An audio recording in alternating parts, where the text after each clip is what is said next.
Қазақстан Республикасының әлеуметтік гуманитарлық дамуына қосқан аса зор үлесі, белсенді қоғамдық қызметі үшін жоғары дәрежелі ерекшелік белгісі, Қазақстанның еңбек ері атағы Ералиев Абзал Жұмашұлына берілсін.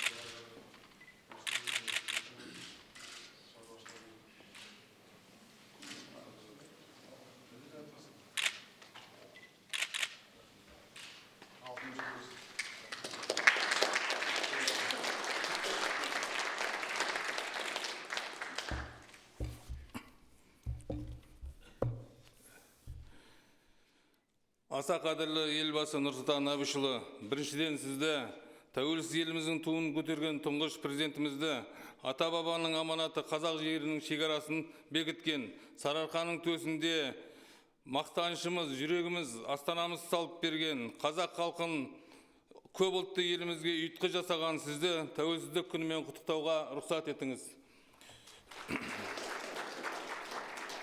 Сіз көрсеткен қарапайым жұмысшыдан бастап, елбасына дейінгі ұлағатты өміріңіз біздерге, отандастарыңыз үшін ерекше үлгі.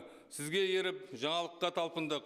Сыр маржаны Ақкүрішке, Дала академигі Ыбырай Жақаев атамыздың жолымен еңбек етіп, биылғы жылы бүкіл облыс бойынша рекордтық өнімге қол жеткіздік. Қарамағымда жұмыс істейтін 2000-нан астам жерлестерімізбен бірге туған ауылдарымыз, Кеңес одағының батыры Нағилясов ауылы мен Бесарық ауылдарын Астанаға қарап бой түзеп, заманға сай гүлденген елді мекендерге айналдырдық. Сіздің біздің ауылда болғаныңызға да 2 жыл өтіпті. Содан бері де ауылымыз танымастай өзгерді. Сондықтан өзіңіз Сыр Алаштың анасы деп атаған киелі қасиетті аймағымызға тағы да қош келіңіз. Шетелдік меймандарыңызды ұялмай қабылдап, жетістіктерімізді көрсетуге дайынбыз.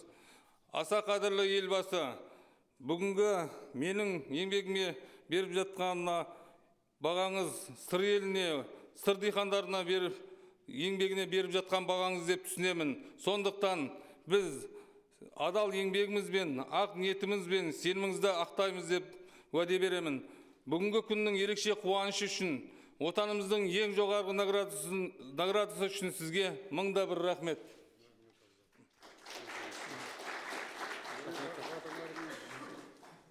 Батырлардың ауылында жұмыс істеп жатсың ғой. Совет одағының батыры болды, одан кейін еңбек ері болды, табысты болды, жарайсың. Барлығы ауылда осылай істесе, сен құсап. Қазақстанның еңбек ері атағы Пя Юрий Владимировичке берілсін.